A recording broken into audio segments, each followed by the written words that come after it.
वर्ष 2011 में गुजरात उच्च न्यायालय के द्वारा एक मामले में 31 लोगों को दोषी ठहराया जाता है, जिनमें से 11 लोगों को मृत्युदंड की सजा दी जाती है और बाकी जो 20 लोग होते हैं उन्हें आजीवन कारावास की सजा सुनाई जाती है।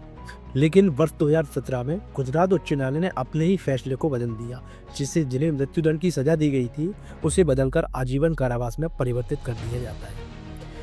आज जो मामला मैं आपको बताने जा रहा हूँ, इस मामले में सबको अलग अलग काम दिया जाता है, यानी कि सबके लिए सब कुछ पहले से डिसाइड था। किसी को पत्थर फेंकने का काम मिला था, किसी को पेट्रोल डीजल इकट्ठा करने का काम मिला था, तो वहीं किसी को आगजनी करने का काम मिला था और किसी को चैन खींचकर ट्रेन को रोकना था।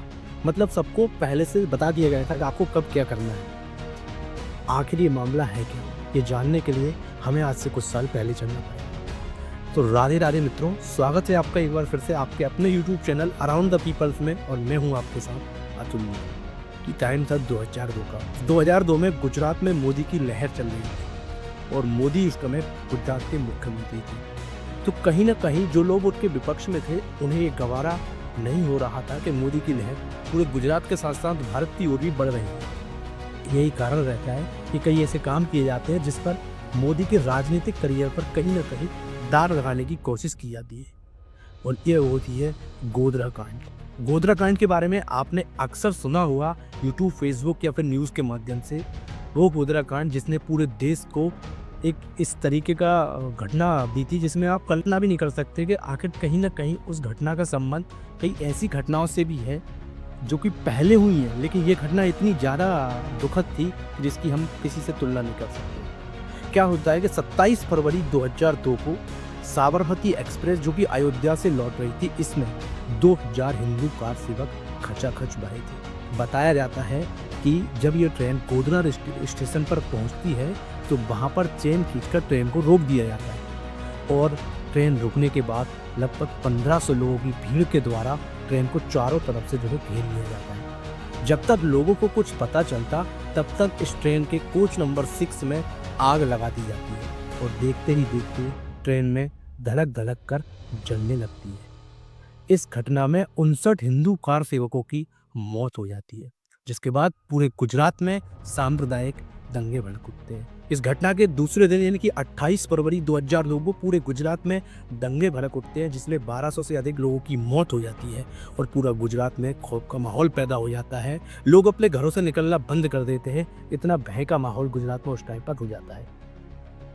इस घटना का जो मुख्य आरोपी होता है हुसैन सुलेमान मोहम्मद, उसे मध्य प्रदेश के झाबुआ जिले से 24 जुलाई 2015 को यानी कि 13 साल बाद गुजरात की गोधरा अपराध शाखा के द्वारा गिरफ्तार किया जाता है। एक तरफ घटना होने के बाद पूरे देश में आक्रोश था, उसके बाद इस घटना की जांच स्टार्ट की जाती है और 3 सितंबर 2002 को गोधरा ट्रेन जलाने के आरोपियों को, सभी आरोपियों के ऊपर आतंकवाद निरोधक आदेश यानी कि पोटा लगाया जाता है। हालांकि बाद में केंद्र सरकार के दबाव की वजह से 25 मार्च 2002 को इसे वापस लेना होता है। मामले को काफी समय बीत चुका था, सुनवाई चल रही थी। इसी दौरान 4 सितंबर 2004 को लालू प्रसाद यादव के रेल मंत्री रहने के दौरान मंत्रिमंडल के सिफारिश के आधार पर उच्चतम न्यायालय के न्यायाधीश यूसी बनर्जी की अध्यक्षता वाली एक कमेटी का गठन किया जाता है। इस कमेटी को मामले के कुछ पहलुओं की जांच करने का आदेश दिया जाता है। कमेटी के द्वारा जांच स्टार्ट की जाती है और अपनी जो प्रारंभिक रिपोर्ट वो 17 फरवरी 2005 को सबमिट की जाती है, जिसमें ये कहा जाता है कि यह एक दुर्घटना थी, और इसी के साथ इस बात की आशंकाओं पर भी खारिज कर दिया जाता है कि आग बाहरी तत्वों के द्वारा लगाई गई थी। लेकिन इस मामले को लेकर इतना ज़्यादा हंगामा हुआ था कि इसके लिए पहले ही नानावटी साहा आयोग जांच कर रहा था और नानावटी साहा आयोग को जांच का काम दिया गया था। अब क्या होता है कि 13 अक्टूबर 2006 को उच्चतम न्यायालय के द्वारा एक व्यवस्था दी जाती है जिसमें कहा जाता है कि जो यूसी बनर्जी की जो समिति है उसका गठन असंवैधानिक एवं अवैध है, क्योंकि नानावटी साहा आयोग पहले से इस मामले की जांच कर रहा होता है। और उसके बाद जो होता है कि नानावटी साहा आयोग अपनी रिपोर्ट सबमिट करता है।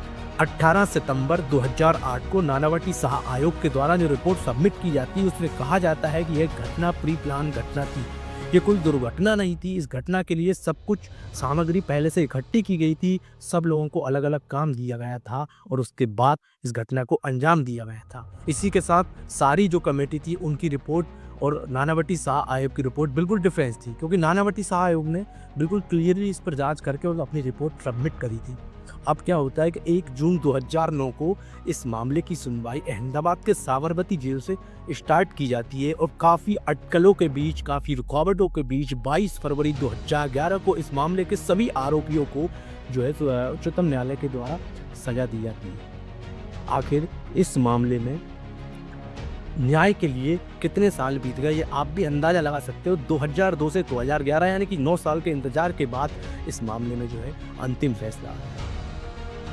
इस तरीके के जो मामले होते हैं, इन मामलों से चाहे समुदाय कोई सा भी हो, दोनों समुदाय के लोगों का काफ़ी नुकसान हुआ है।